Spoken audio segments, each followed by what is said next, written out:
Còn nhớ tên nhau xin gọi trong giấc mộng, còn chút thương yêu xin đưa vào dư âm. Có phải vì yêu, vì đôi lần thầm nhớ, mình đã thật quên cớ sao lòng vẫn chờ.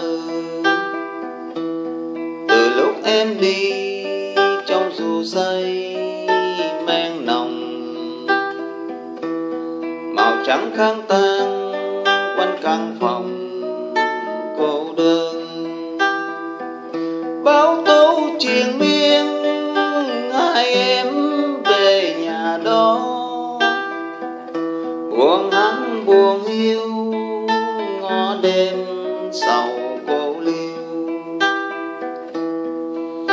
Một chiều trên đồi em làm thơ, có biết tương tư vàng úa.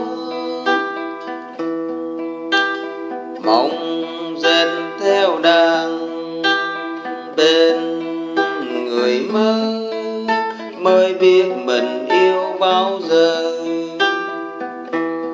Hỡi cố nhân ơi, chuyên thần tiên xa vời, tình đã như vôi mong gì còn chung đôi. Cứ cúi mặt đi để nghe đời làm lỡ, đừng yêu thời gian